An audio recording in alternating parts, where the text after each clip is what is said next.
Happy Saturday. The vlogs have been very sporadic for the last 10 weeks. Lockdown vlogs. I still haven't decided what I'm going to do with them. Obviously, you know, because you're watching them, but... Welcome to another episode of Toby's Stupid Vlog. Anyway, it's a new Saturday. It is the last weekend in May. We are here in the grounds of the National Archives, which is this concrete monstrosity. It looks very much like my old university library building. Crystal's just going to the retail park, and I'm here with this small person I found who is cutting the grass one blade at a time. So that's good. And it's a lovely day. The weather's been amazing for weeks. It's kind of crazy. And please don't eat the Amelia, please don't eat the grass. Yeah, so we've been rather spoiled by being outdoors.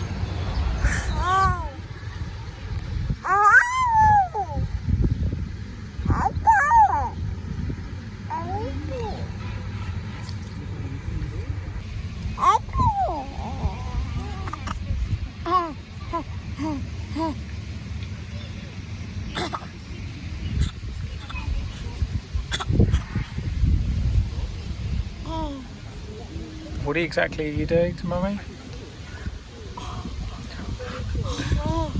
Are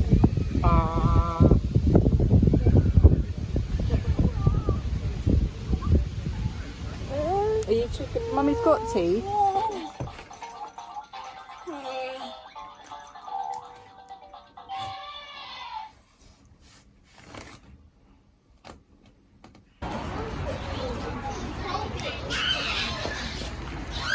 For the first time in 11 weeks, we can come back into the gardens. But this is how you have to do it now, booking and waiting.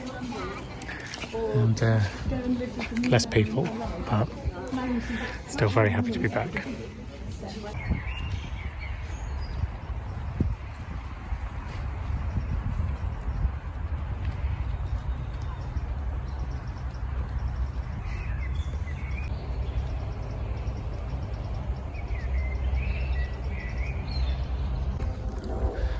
Check out the wilderness.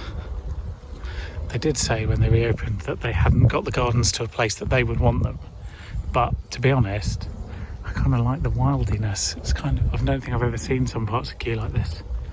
It's also empty even by like midweek standards, because they're only allowing a couple of thousand people in, and maybe not all of them are necessarily turning up.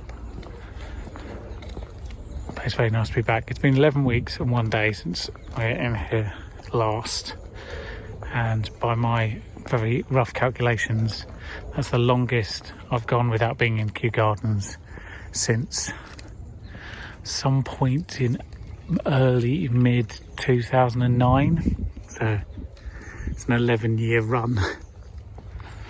It's a bit crazy. It's Queen Charlotte's cottage.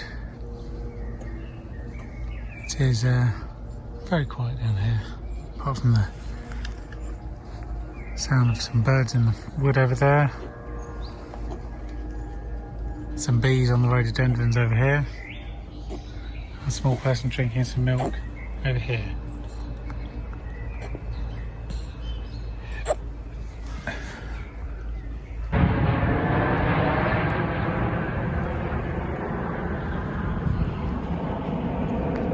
It's a bit busier up this end. It's a summer's day in Kew. Normally this would be insane, and instead it's just, you know, filling up slowly.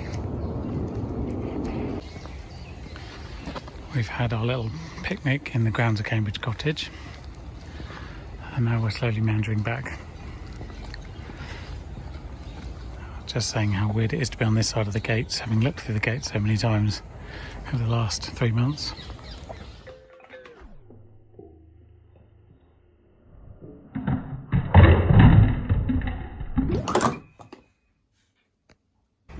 Hello there. Happy Wednesday. It is raining. It hasn't rained in weeks. It's not raining very hard, but you know, frankly, it's a bit of a blessing at this point. In fact, the weather's turned. and for the next 10 days or so it's a lot cooler, with some cloud and the occasional rain day. Now tomorrow is supposed to be going to Wisley, it's supposed to be a lot cooler, but I think maybe that'll be nice. I've got a ridiculous hand tan from constantly pushing this buggy, but I think it will last.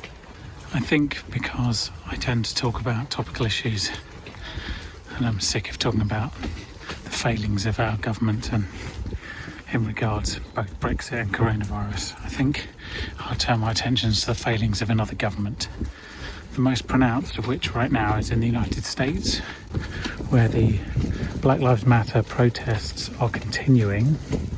They've been going on pretty much for a week since George Floyd was killed by a police officer for no reason, frankly. He was being arrested for suspected fraud and he was strangled.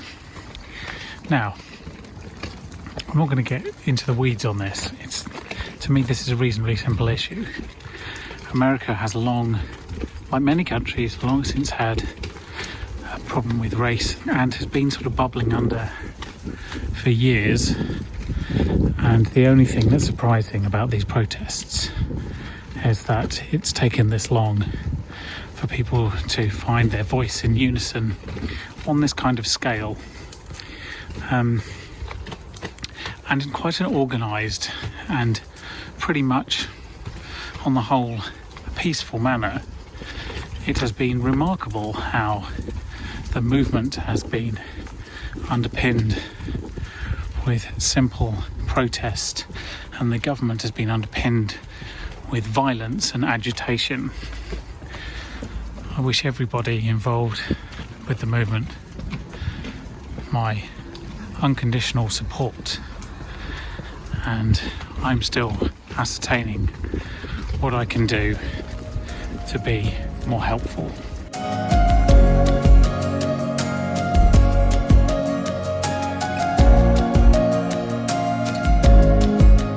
So, what can be done about the fact that racism is very real and has been sort of sidelined by people saying, oh, you know, we're in a post-racial society, or other such flippant and utterly bullshit statements? Well, the simplest step forward is to elect better leaders. And by that I mean people who are both open to the idea that they are wrong, open to the idea that their views might be outdated, but maybe quite simply just elect some black leaders. Because I find that in countries like the United States and in the United Kingdom for that matter, parliaments and houses of representatives are not fully representative, and unless you have lived a certain life, I don't believe you can fully grasp the magnitude of the situation. So elect better leaders. That would be my primary piece of advice. Secondarily, call out any form of racism when you see it. Now, there's one obvious trigger to me that is a clear sign that you have encountered a racist. It's if you ever hear these three words in this order coming out of somebody's mouth: I'm not racist. The only reason that is ever said is when somebody fails to acknowledge a genuine criticism of their view. If you feel that someone has criticised you about the way that you treat people of other races, and you can't stop, pause and reflect on your actions before blurting out, I'm not racist, you've failed. A white people advice. The best piece of advice that I've seen for white people is acknowledge your privilege and use it to other people's advantage. This is really powerful. This got me thinking straight away.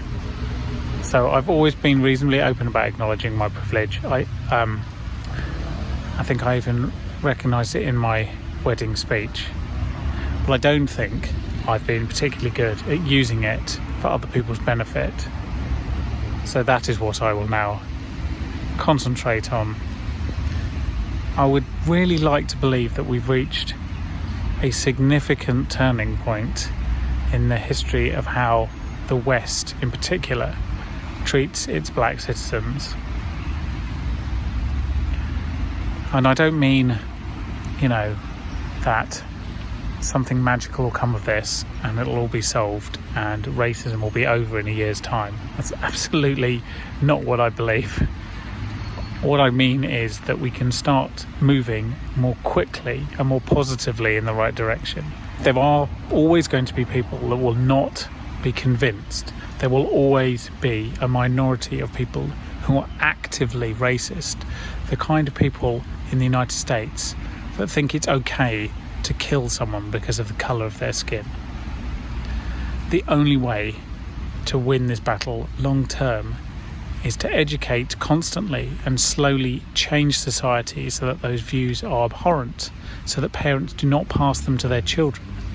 But for all reasonable, moderate people, I think there are things you could definitely do. Start by acknowledging your privilege and using it in a positive way. But also start thinking about why it is in certain situations you don't see enough black people in certain roles, and what can you do to help solve the imbalance. I don't have an answer yet, but it's something I'm very, very carefully concentrating on. Happy Thursday. This is RHS Wisley, complete with giant vegetable people named after the seasons. This is summer. There's another one somewhere in the distance over there.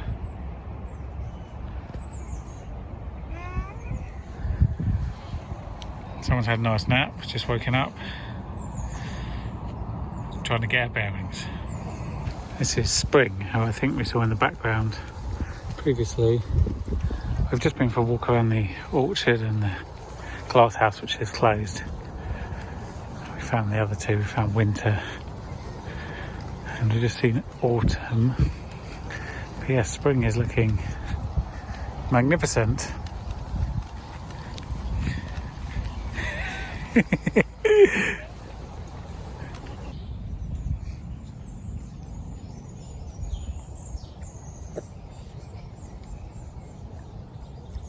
Amelia, what have you got there?